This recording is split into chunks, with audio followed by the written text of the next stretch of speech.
The laughter started before I even sat down. "Can you cook?" Blake Whitmore asked from the far end of the table. The whole room cracked up. I smiled, set down my wine glass, and said, "Only if it's easier than landing a Black Hawk in a sandstorm." More laughter. Everyone thought I was joking. Everyone except one man. A retired 3-star Army aviation general nearly dropped his bourbon. That was the moment everything changed. At the time, though, I didn't know it. I was just trying to get through another Saturday night. The party was at Blake and Marcy Whitmore's house in Preston Hollow, one of those wealthy Dallas neighborhoods where every driveway looks like a luxury car dealership, and every backyard seems designed by someone who hates grass and loves outdoor kitchens. My husband Greg loved these events. I tolerated them. By the time we pulled into the circular driveway that evening, my right knee was already throbbing. It had been raining on and off all week, and old injuries have a way of keeping their own weather forecast. I sat in the passenger seat for a moment before getting out. "You okay?" Greg asked. "Just stiff." He nodded. Not concerned, not dismissive. Just used to it. That somehow felt worse. After 20 years together, pain had become part of the furniture. Something neither of us really talked about anymore. I smoothed down my dress before walking inside. The dress wasn't uncomfortable exactly. It was just honest. A little tighter around the waist than dresses used to be. At 43, after years of injuries, surgeries, and too many drive-through dinners during rehabilitation appointments, my body no longer looked like it did when I was flying helicopters. I'd made peace with most of that. Most days. Inside the house smelled like grilled steaks and expensive candles. Country music drifted softly from hidden speakers. People stood around holding drinks and discussing golf scores, property taxes, and the Cowboys. The usual. Blake spotted us immediately. "Greg, there he is." The two men shook hands. Then Blake turned toward me. "And Sarah." Not unfriendly. Just an afterthought. I smiled politely. Within minutes, Greg had disappeared into a conversation about commercial roofing contracts. I found myself standing near the kitchen island with the wives. Or at least that's what everyone called us. The wives. As if we all belonged in the same category. Marcy poured herself wine. "So what do you do all day now, Sarah?" There was no malice in her voice. Just curiosity. The kind that assumes there's probably not much to hear. "Oh, a little of this and that." She nodded, then immediately turned to another woman to discuss grandchildren. I didn't have kids. That usually ended those conversations. About an hour later, everyone gathered around the long dining table. The men sat together naturally. The women filled in the remaining chairs. I ended up across from Blake. Beside him sat Duke Hollander, a retired salesman who somehow managed to become an expert on every topic within 30 seconds of hearing about it. Duke had opinions about football, politics, medicine, the military, especially the military. People like Duke always fascinated me. The less they knew, the more confident they sounded. Dinner had barely started when the jokes began. Blake looked at Greg. "You're a lucky man." Greg grinned. "I know." Marcy rolled her eyes. "You better say that." Blake pointed his fork toward me. "So, Sarah, serious question." I already knew where this was going. "What's that? Can you actually cook?" A few people laughed. I smiled politely. Blake continued. "I mean, Greg's always taking clients out to dinner. That's usually a bad sign." More laughter. I looked at Greg. For 1 second. Just one. Waiting. Hoping. Maybe he'd say something. Maybe he'd redirect the conversation. Maybe he'd remind them who his wife actually was. Instead, he chuckled into his drink. Not loudly. Not cruelly. Just enough. Something settled inside me. Not anger. Not yet. More like disappointment finally getting comfortable. Blake spread his hands dramatically. "Come on, Sarah, settle the debate." The table waited. I took a sip of water. Then I shrugged. Only if it's easier than landing a Black Hawk in a sandstorm. The timing was perfect. Half the table laughed before I even finished. Duke slapped the table. "That's a good one." Someone else repeated it. More laughter. And then I noticed the silence. One person wasn't laughing. Lieutenant General Frank Dawson. Retired. 70-something. Silver hair. Sharp eyes. The kind of man who could sit quietly for an hour and still somehow dominate a room. His bourbon glass stopped halfway to his mouth. His eyes narrowed. He looked directly at me. Not through me. At me. I felt my stomach tighten. Because I knew that look. Recognition. The conversation around us continued. Nobody else noticed. But Frank kept staring. A few minutes later, he leaned slightly forward. "Excuse me." The table quieted. His voice wasn't loud. It didn't need to be. He looked at me. Captain Mitchell, every sound in the room seemed to disappear. For a second, all I could hear was the hum of the air conditioning. My heart kicked once. Hard. Nobody had called me that in years. Not doctor. Not ma'am. Not Mrs. Mitchell. Captain. I glanced at Greg. He looked confused. Blake looked confused. Everyone looked confused. Except Frank. I managed a small smile. Not anymore. Frank studied me another second. Then he nodded slowly. I thought so. And that was it. He didn't explain. Didn't tell stories. Didn't embarrass me. He simply returned to his drink. The conversation eventually moved on. But I could feel people sneaking glances at me for the rest of the evening. When Greg and I finally got ready to leave, I felt exhausted. Not physically, emotionally. Outside, the September air was still warm. Valet attendants moved cars through the driveway. Guests lingered near the front entrance. Greg walked ahead toward our SUV. I was halfway there when someone called my name. Sarah. I turned. Frank Dawson stood a few feet away. The outdoor lights cast long shadows across the driveway. For a moment, neither of us spoke. Then he handed me a business card. I'd appreciate a phone call. I looked down. Simple card. Name. Number. Nothing else. General. Frank. I nodded. Frank. His expression softened. Just slightly. You may not remember me. I remember the name. I figured. For a second, it looked like he wanted to say more. Instead, he reached into his pocket, pulled out a pen, and wrote something on the back of the card. Then he handed it back. I looked down. 6 words. We need to talk about Kandahar 2011. The world seemed to tilt beneath my feet. Not visibly. Just enough. Enough to bring back memories I hadn't touched in over a decade. Enough to make my pulse start racing. When I looked up again, Frank was already walking toward his car. I stood there staring at the card. Behind me, Greg called from the driver's seat. You coming? I folded the card carefully and slipped it into my purse. Then I walked toward the SUV. For the first time all night, I wasn't thinking about Blake. Or Duke. Or the dinner table. I was thinking about Kandahar. And wondering why, after all these years, someone had finally opened that door. I didn't sleep much that night. Every time I closed my eyes, I saw the words Frank had written on that business card. Kandahar 2011. 6 simple words. 6 words that carried more weight than most people would understand. By 2 in the morning, I was sitting alone in the kitchen with a cup of coffee I didn't need. The house was quiet. Greg had gone to bed an hour earlier. The dishwasher hummed softly in the background. Rain tapped against the windows. I rubbed my knee and stared at the card again. For years, I had worked very hard not to think about Afghanistan. Not because I was ashamed. Not because I was hiding anything. Life had simply moved on. Or at least I had tried to convince myself it had. Most veterans I know understand that feeling. You spend years surviving one life. Then suddenly you're expected to build another. The transition sounds easier than it is. At some point the stories stop coming up. The photographs get packed away. The uniforms disappear into closets. People stop asking questions, and eventually you stop volunteering answers. I heard footsteps behind me.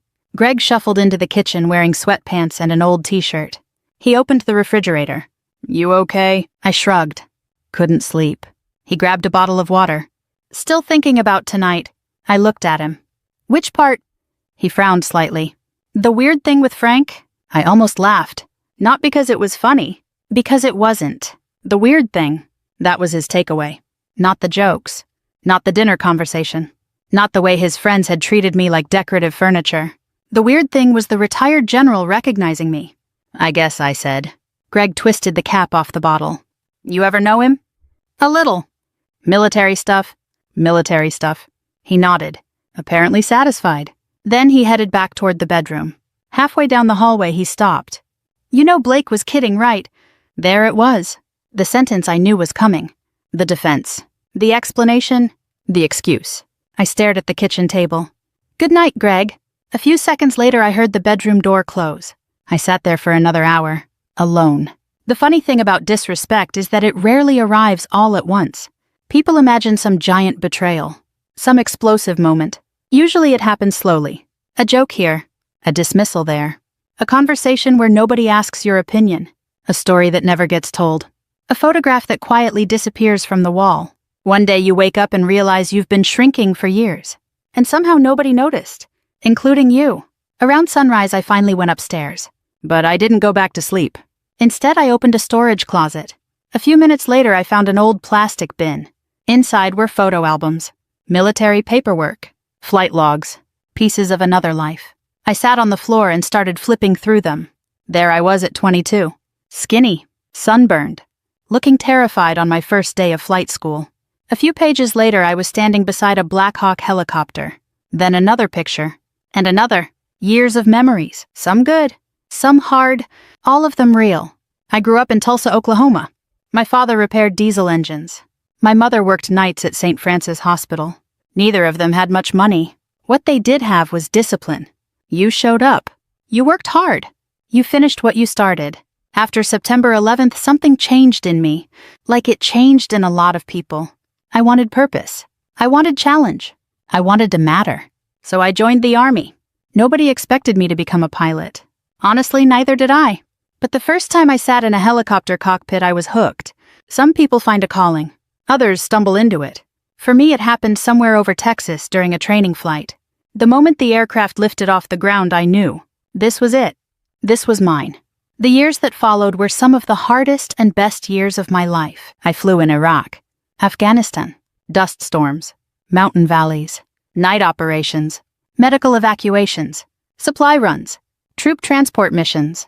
The work wasn't glamorous. Most military work isn't. But it mattered, and that's enough. Eventually, I found myself in Afghanistan in 2011. Kandahar province, the place Frank had written on that card. I closed the photo album. My chest felt tight. Some memories never really fade. You just learn where to store them. Around 9 that morning, my phone rang. Unknown number. I knew who it was before answering. Hello, Captain Mitchell. Frank. His voice sounded exactly the same as it had the night before. Calm. Direct. No wasted words. Morning, General. Frank? Sorry, Frank. I heard a chuckle. How are you holding up? Honestly? I prefer honestly. I looked out the kitchen window. Confused. Fair. For a moment, neither of us spoke. Then Frank got right to the point. I spent part of last night reviewing old records. That made me sit up straighter. What records? Kandahar. I felt my stomach tighten. The rain outside seemed louder suddenly. You still have access to those? I know people. That answer somehow sounded perfectly reasonable coming from him. What exactly are you looking for? The truth. I laughed softly. You'll need to be more specific. The mission is being reviewed for final declassification. That got my attention. What? I thought you knew. No, Frank sighed. They've been working through old operations from that period. Yours is one of them. I sat there trying to process that. For years, nobody had talked about Kandahar. Nobody. Not publicly. Not privately. Not even among veterans. Now suddenly it was being reviewed. Why? Because enough time has passed. I leaned back in my chair. The answer made sense. I just wasn't ready for it. Frank continued. I reread the after-action reports. Silence. Then, you saved lives that day. I closed my eyes. The memories came back immediately. Rotor noise. Sand. Radio traffic. Fear. Responsibility. Choices. A lot of choices. You don't need to tell me that. No. His voice softened. But maybe somebody else does. I didn't answer. Because I knew where this conversation was heading. And I wasn't sure I wanted to follow. Frank kept going. There's a Veterans Aviation Foundation hosting an event in Dallas next month. I rubbed my forehead. Frank. Just listen. So I did. The board wants to recognize several veterans connected to recently declassified operations. I felt my pulse speeding up. You're one of them. I stared across the kitchen. The room suddenly felt smaller. No. You haven't even heard the details. I don't need details. You deserve this. I laughed. Not because it was funny. Because it felt impossible. Frank, I haven't flown in years. That doesn't change what happened. I'm not that person anymore. The words came out before I could stop them. Silence. Then Frank answered, That's where you're wrong. I swallowed. You don't know me. Maybe not. His voice remained steady. But I know what tired sounds like. That landed harder than I expected. Because it was true. I was tired. Tired of explaining myself.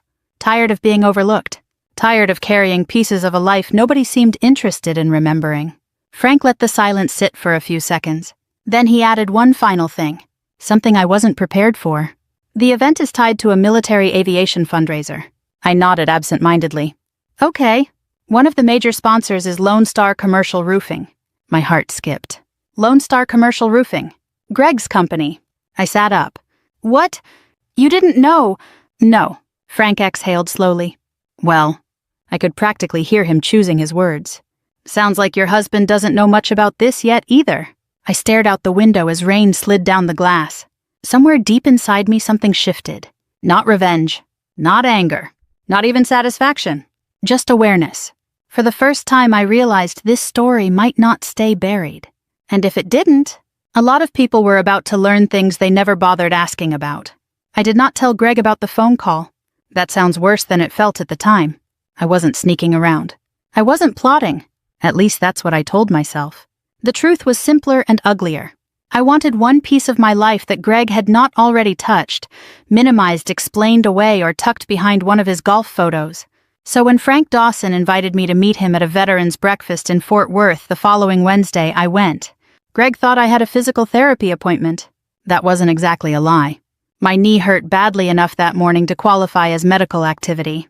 The breakfast was at a VFW hall off Camp Bowie Boulevard in a low brick building with faded flags near the entrance and a parking lot full of pickup trucks. Inside, the coffee was weak, the bacon was overcooked, and the folding chairs complained every time somebody shifted their weight. I loved it immediately. Not because it was fancy, because nobody there was pretending. A man near the door had a hearing aid that whistled every time he laughed. Two women in navy ball caps argued over whether VA parking had gotten worse. An older Marine with a cane told the same joke 3 times and everyone let him. There was something comforting about a room full of people who didn't need you to explain why you stood up slowly. Frank waved me over from a table near the back. He had 2 cups of coffee waiting. "Captain," he said. "Sarah," I corrected. He nodded once. "Sarah." I sat across from him. For a minute we talked like normal people. Weather, traffic, Dallas construction.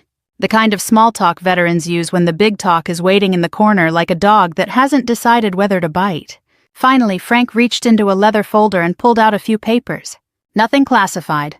Just public-facing documents, he explained. Still seeing my name in that font on that kind of paper made my throat tighten. "I didn't make this happen," he said, "not by myself. But you pushed it." He smiled faintly. "I made a few phone calls. I bet your few phone calls sound different than most people's. That depends who's answering." I almost smiled. Almost. He tapped one page with his finger. "Your mission was already under review. The Foundation was looking for honorees connected to recently declassified operations. When I heard your name might be eligible, I encouraged them to stop dragging their feet." I stared at the papers. "Why?" Frank leaned back. "Because I read the report when it first came across my desk years ago. You remembered that. I remembered the pilot who landed when every sensible person would have turned back." I looked away. "That's not exactly how it happened." "No," he said, "it never is." That earned my respect more than praise would have. People who haven't been there love clean, heroic stories. They want courage without fear, decisions without doubt, war wrapped up like a movie scene with music underneath it. Real life is messier. That day near Kandahar was not pretty. It was sand, bad visibility radio calls stepping on each other, and men on the ground who needed a way out. I made a call. Other people did their jobs. Some of us went home limping. That was the truth. Frank studied me over the rim of his coffee cup. "You're wondering how I recognized you." "I am. Your name helped, your age, your face once I placed it. But mostly it was the way you answered that idiot at dinner." I looked at him. Frank shrugged. "People who make things up usually add too much detail. You didn't. You said it like somebody remembering weather. That hit me harder than I expected. Because he was right. I hadn't meant to say it. The line had simply come out. A reflex. Like bracing your hand against a wall when you lose balance. I didn't want anybody to know I said. "Why?" I laughed quietly. "Because then they ask questions. Questions are not always attacks. No, but sometimes they're invitations to bleed in public." Frank's expression changed. Not pity. Recognition. "I understand that." I believed him. After breakfast, I drove back toward Dallas with his folder on the passenger seat and a strange pressure behind my ribs. I should have felt proud. Mostly I felt exposed. That afternoon, I stopped by Greg's office to drop off his dry cleaning because he had forgotten it in my car. Lone Star Commercial Roofing had grown a lot in the last decade.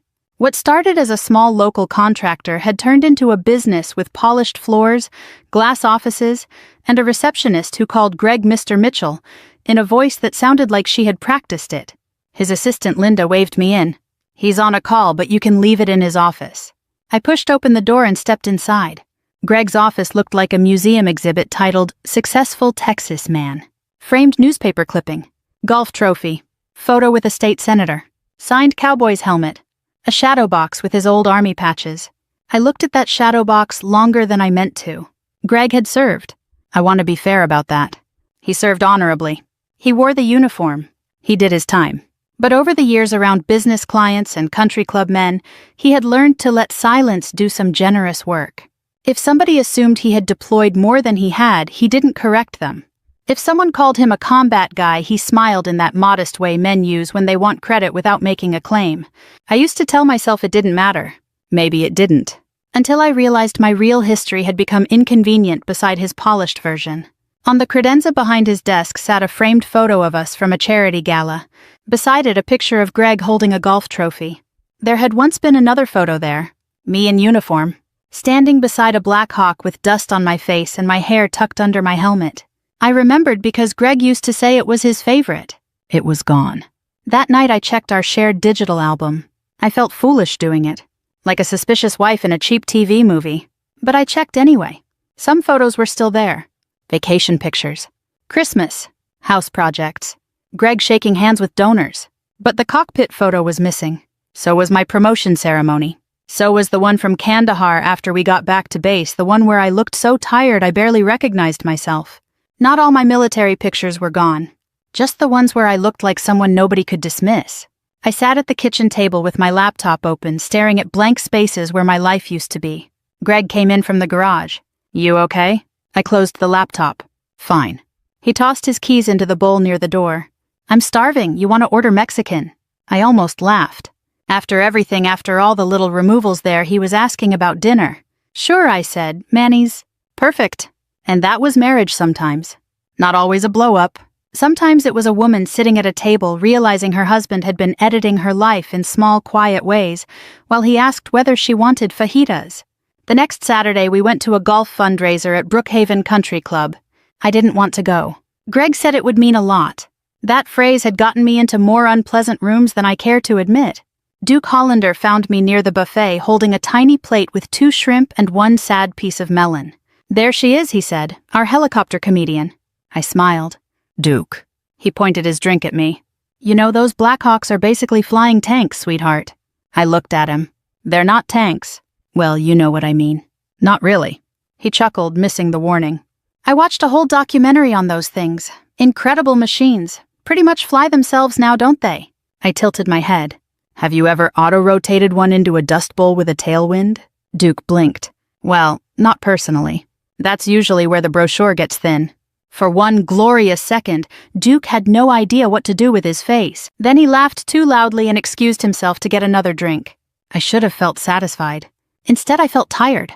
There is a kind of humor that protects you, and there is a kind that reminds you protection was necessary.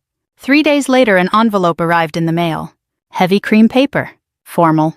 The kind people use when they want an event to feel important. I opened it in the kitchen with a paring knife because I couldn't find the letter opener. Inside was the official invitation. Military Aviation Heritage Foundation. Annual Recognition Dinner Frontiers of Flight Museum, Dallas, Texas. My eyes moved down the page. Guest of honor, Captain Sarah Mitchell. I sat down slowly. For a while, I just stared at my name. Not because I didn't recognize it. Because I did. That was the problem. I had spent so long answering to other versions of myself. Mrs. Mitchell. Greg's wife. Ma'am? Sweetheart. That old rank on thick paper felt like a hand reaching through time. Then I noticed the sponsor list printed at the bottom. There it was. First line. Lone Star Commercial Roofing. Greg's company. I held the invitation in both hands and listened to the quiet house around me. Greg still had no idea.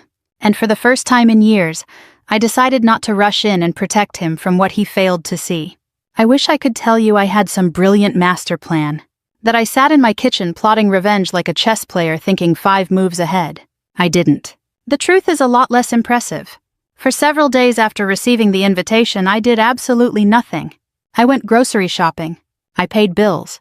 I attended physical therapy. I folded laundry while watching old reruns of NCIS. Life kept moving.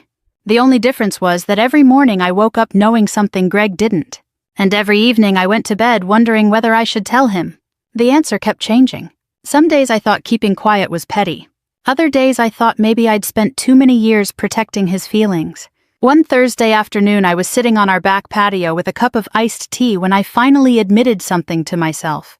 I wasn't trying to embarrass Greg. I just didn't want to rescue him anymore. There was a difference. A big one. For years I had softened situations for him, explained things away, absorbed awkward moments, pretended not to notice. Now I was tired.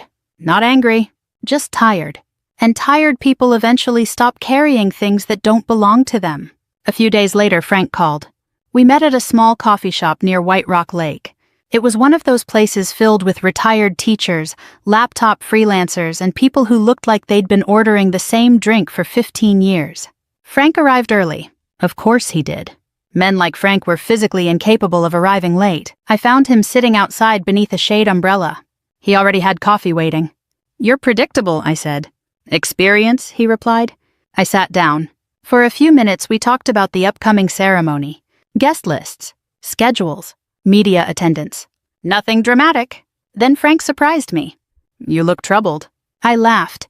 "That's because I am." "Want to talk about it?" I stared out toward the lake. A couple walked by holding hands. An older man fished from the shoreline. Life seemed very simple for everyone except me. "I don't know what I'm doing anymore." Frank waited. He was good at that. Most people rush to fill silence.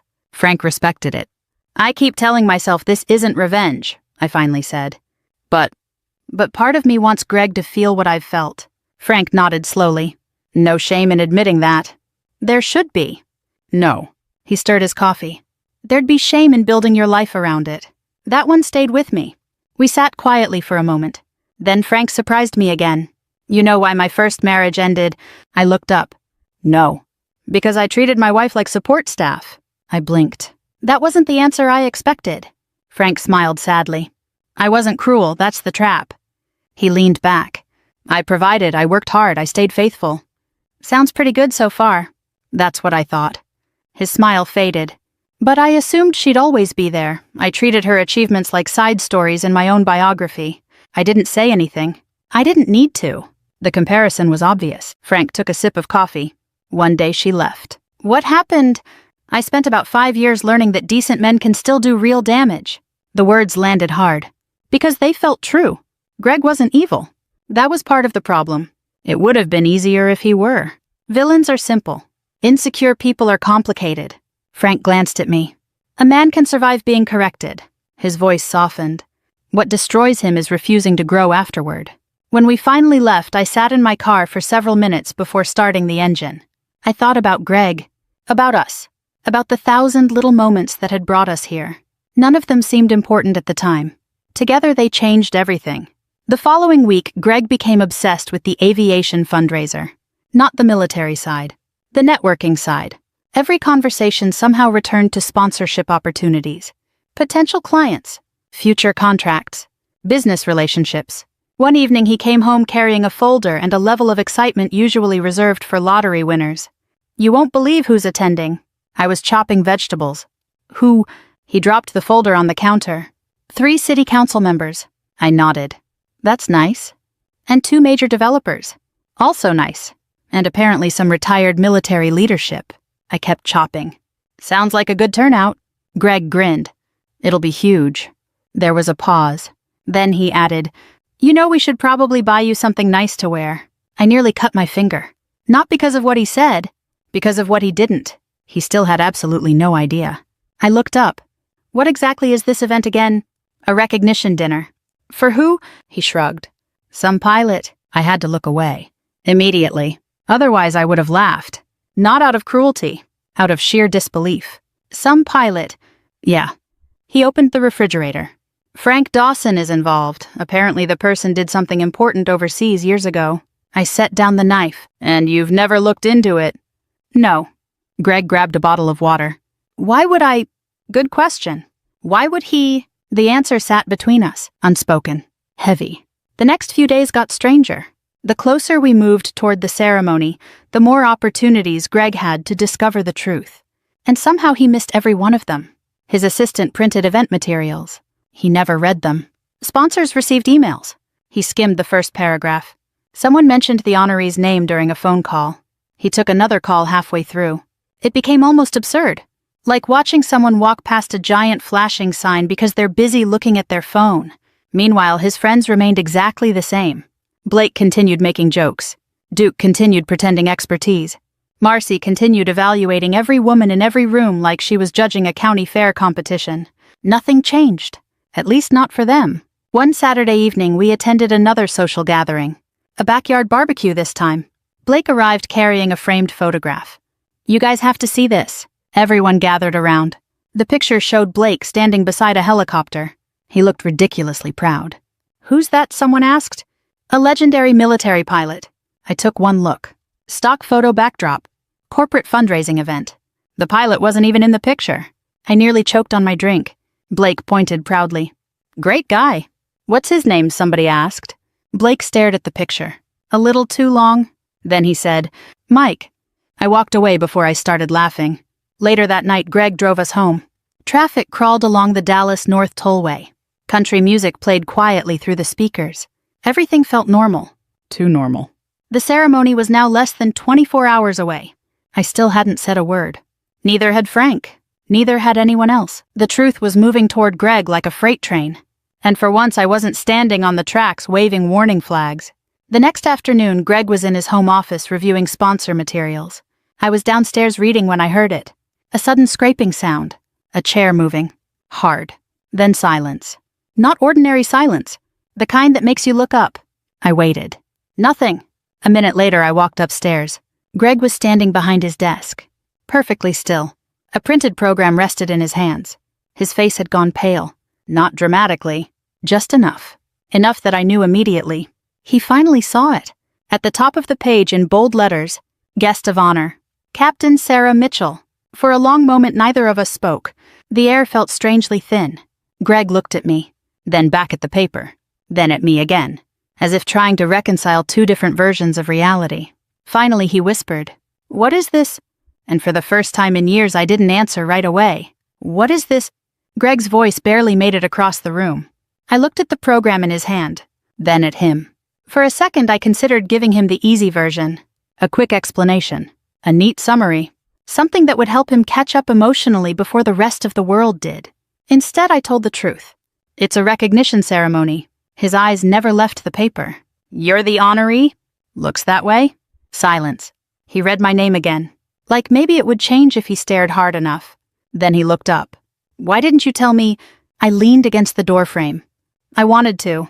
"Sarah." "A lot of times." He stopped talking, because we both knew that wasn't really the question. What he meant was, "Why didn't you protect me from this?" And for the first time, I wasn't going to. The next morning felt strangely calm. The argument everyone expects never happened. No yelling. No slammed doors. No dramatic accusations. Just two people moving around the same house carrying different kinds of regret. Greg barely spoke during breakfast. I barely pushed him. At one point, he looked at me across the kitchen table. "I honestly didn't know." "I know." That answer seemed to hurt more than if I'd accused him. Because ignorance wasn't much of a defense. Not after 20 years. The ceremony was scheduled for 6 o'clock at the Frontiers of Flight Museum near Love Field. I drove separately. That wasn't intentional.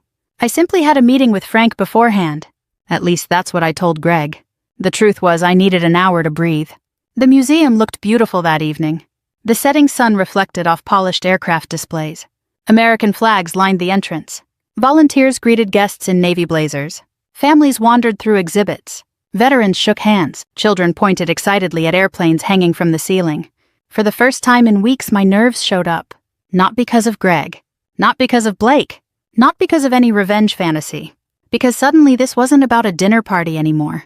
This was about people. Real people. Real memories. Real consequences. Frank found me near the entrance. "You look nervous." "I am nervous." "Good." I laughed. "That's supposed to help." "It means you're taking it seriously." He straightened his tie. "You'll be fine." I wasn't completely convinced, but I appreciated the effort. Guests continued arriving. Eventually, I spotted Greg. He entered with Blake, Duke, Marcy, and several business associates. The moment Blake saw me standing beside Frank Dawson, I watched confusion flicker across his face, then concern, then something very close to panic. Good. Not because I wanted him humiliated, because for once he was paying attention.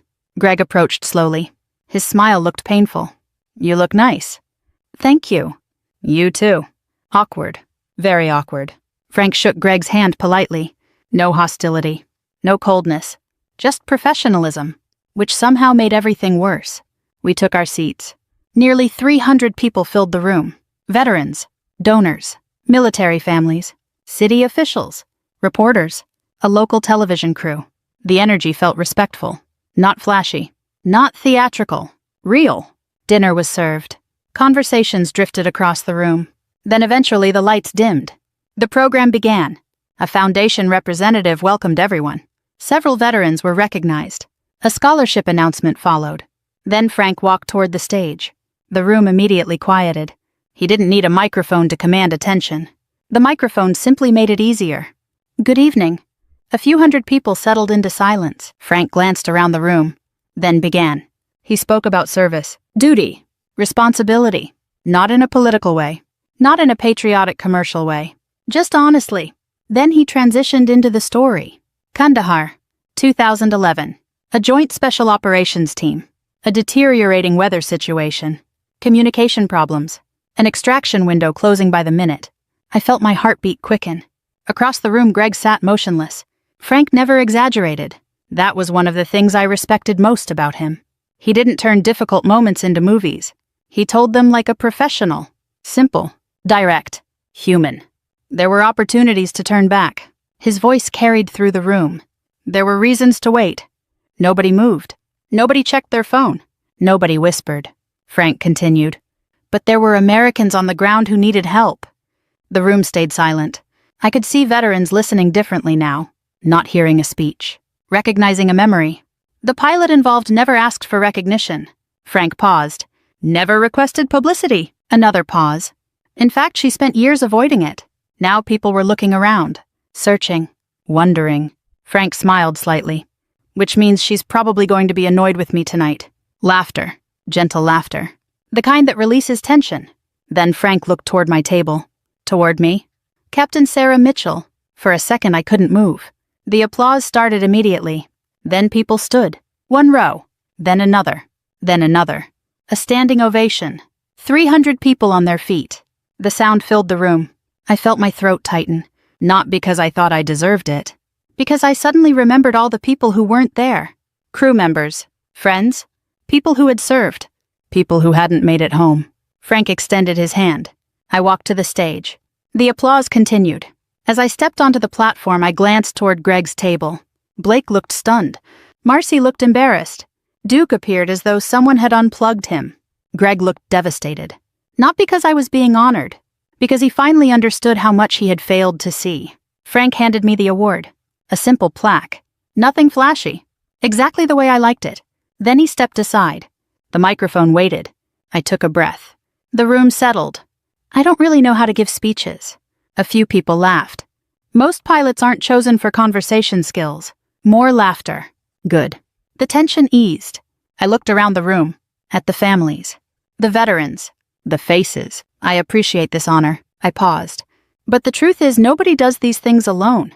I spoke about crew chiefs, mechanics, medics, people who stayed behind the scenes, the men and women who kept aircraft flying, the families who carried burdens nobody else saw. I kept it short, honest, human. No hero speech. No dramatic ending. Just gratitude. When I finished, the applause felt warmer somehow. Less formal. More personal. Afterward came interviews. Photos. Handshakes. Questions. Lots of questions. That's when the real reckoning started. A local reporter approached Greg while I was speaking with another veteran. I couldn't hear everything. Only pieces. Your wife. How long? Incredible service. Greg answered politely. But he looked lost. Nearby, Blake attempted humor. A terrible decision. Well, he said too loudly, I guess Sarah does more than cook. Nobody laughed. Not one person. The silence lasted maybe 2 seconds. It felt like 20. Frank happened to glance in Blake's direction. Just once. That was enough. Blake suddenly found his shoes fascinating. Later, Duke approached me. He looked genuinely uncomfortable. Not performatively uncomfortable. Actually uncomfortable, which I respected. Sarah! Hi, Duke. He shifted his weight. I owe you an apology. I waited. I didn't know. I smiled politely. Know what? That you were, I watched him struggle. That kind of pilot. I tilted my head. There's more than one kind. His mouth opened. Closed. Opened again. Nothing came out. Finally, he laughed awkwardly. I deserved that. Maybe a little. To my surprise, we both smiled. Not friends, but human. A few minutes later, I found Greg standing alone in a hallway outside the main ballroom. His tie was loose. His shoulders slumped. The crowd noise echoed faintly behind us. Neither of us spoke immediately. Then Greg looked at me. Really looked at me. Maybe for the first time in years. I was scared. I waited. Of what? He swallowed. That people would think you were bigger than me. The honesty caught me off guard. Not because it excused anything. Because it was real. Finally. Painfully real. I folded my arms. What hurt me wasn't that you felt small. His eyes lowered. It was that you kept making me smaller so you'd feel bigger. The words landed. Hard. Greg nodded slowly. Like he'd been expecting them. Maybe he had. I know. His voice cracked. I know. For a long moment, neither of us moved. Then he looked up. I didn't know how to stand next to someone like you. I took a slow breath. You could have started by standing up for me. Silence. The kind that arrives when nobody has a defense left. Finally, Greg asked the question he'd been carrying all evening. Are you leaving me? I looked at him. Really looked at him. The man I'd loved for 20 years. The man who had hurt me. The man who was finally telling the truth. And I answered honestly. I'm deciding whether I still respect you. For the first time all night, Greg had nothing to say.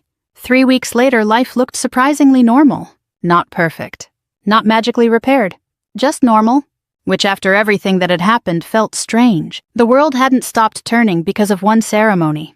The sun still came up over Dallas every morning. People still fought traffic on Interstate 635. The grocery store still ran out of the good coffee creamer by Saturday afternoon. Life kept moving. The difference was that I had stopped moving backward. That was new. A few days after the event, the phone calls started. Some were pleasant. Some were awkward. A few were genuinely funny. One former crew chief tracked me down through a veterans group and left a voicemail that said, "Took you long enough to become famous." Another simply said, "About time." That one made me laugh. Not because I felt famous. Because I felt seen. There's a difference. For years I had quietly adjusted to being invisible. You tell yourself it doesn't matter. You tell yourself you've matured beyond needing recognition. Sometimes that's true. Sometimes it's just another way of giving up territory. One morning I was sorting mail at the kitchen counter when I found a florist receipt. No flowers, just the receipt. Apparently Greg had already thrown them away. "What's this?" I asked. He looked up from his laptop. "Oh," a pause. "Blake sent flowers." I blinked. "Really?" Greg nodded. He apologized. I laughed. That was unexpected. "What did the card say?" Greg rubbed the back of his neck. I was out of line. I waited. "That's it." "Pretty much." I laughed harder. Honestly, it was the most sincere thing Blake had probably written in years. The flowers themselves had been donated to a VA clinic waiting room. That seemed like a better use for them. A week later, Duke sent a 3-page email. 3 pages. I know because I made it halfway through the second one before deleting it. The man managed to use the phrase, "with all due respect," 4 separate times. That's usually a warning sign. Still, I appreciated the effort. At least he tried. Not everyone did. Some people simply disappeared. A few of Greg's social friends stopped calling. Certain invitations stopped arriving. Some business relationships cooled slightly. Nothing dramatic. Nothing devastating. Just enough distance to reveal who had valued appearances more than character. The funny thing, I didn't miss any of them. Not even a little. Greg noticed it too. One evening we sat on the back patio watching a thunderstorm build over the city skyline. Dark clouds rolled across the horizon. Lightning flashed in the distance. The smell of rain drifted through the warm air. Greg stared into his coffee cup. "You seem happier." I considered that. Happier isn't the right word. What is... I thought for a moment. Lighter. He nodded slowly, as if he understood. Maybe he did. For his part, Greg had started counseling. Not because I demanded it, because he asked for it. That mattered. The first few sessions apparently weren't much fun. I know because he'd come home looking like a man who had spent an hour arguing with a mirror. One night he sat down across from me at the dining room table. I learned something today. Uh-oh, he smiled faintly. Apparently I have a habit of making everything about myself. I raised an eyebrow. Apparently, he laughed. Fair point. Then his expression grew serious. I really didn't see what I was doing. I believed him. That was the complicated part. I believed him. Greg hadn't set out to erase me. He hadn't woken up one morning and decided to become ashamed of his wife. It happened gradually. Success. Ego. Insecurity. Pride. Small compromises. Tiny omissions. 1 inch at a time. The same way most damage happens. Not through explosions. Through erosion. The difference now was that he could finally see it. Whether he changed permanently remained to be seen. But at least he was looking. As for me, I started attending a monthly gathering of female veterans in Fort Worth. The group met in the back room of a diner that served excellent pie and terrible coffee. About a dozen women showed up each month. Army, Navy, Air Force, Marines. Different ages, different stories. Same scars, some visible, most not. We talked about everything. Joint pain, weight gain, retirement, grandchildren, divorce, VA paperwork, sleep problems, bad knees, worse backs, the strange experience of becoming older while still feeling 25 in your memories. Nobody treated me like a hero. Nobody treated me like a victim. Nobody treated me like Greg's wife. I can't explain how refreshing that felt. One afternoon after a meeting, Frank joined me for lunch. By then, we'd developed an easy friendship. The kind that arrives late in life when neither person is trying to impress the other. We sat at a small barbecue restaurant outside Arlington. Nothing fancy. Paper napkins, sticky tables, excellent brisket. Frank listened while I updated him on everything. The counseling, the veterans group, Greg, life.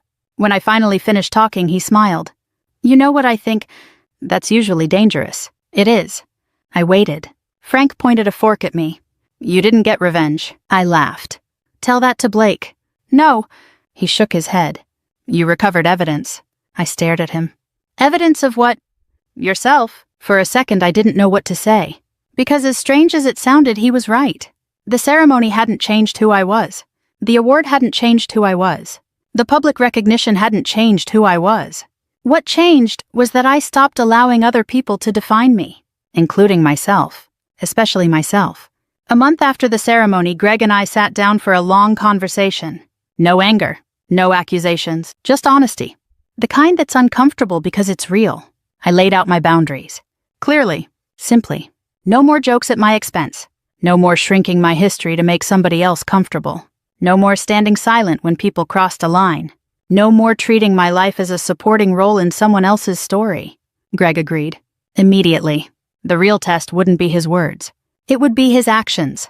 But for the first time in a long while, I felt hopeful. Cautious, but hopeful. These days, my knee still hurts when storms move in. I still groan getting out of low chairs. I still catch my reflection sometimes and wish my metabolism had remained loyal. Getting older isn't always graceful. Most of us learn that eventually. But I've also learned something else. Growing older doesn't mean becoming smaller. It doesn't mean surrendering your identity. It doesn't mean accepting disrespect just because you're tired. For a long time, I thought my greatest accomplishment happened in Afghanistan. I was wrong. The hardest thing I've ever done wasn't flying through a sandstorm. It was remembering who I was after years of forgetting. Not Greg's wife. Not someone's punchline. Not a convenient background character. Sarah Mitchell. Captain Sarah Mitchell. And this time I didn't lower my voice when I said it. If you've ever felt overlooked by the people who should have known you best, I hope you remember something. Your story still belongs to you. Thank you for spending this time with me. Take good care of yourself.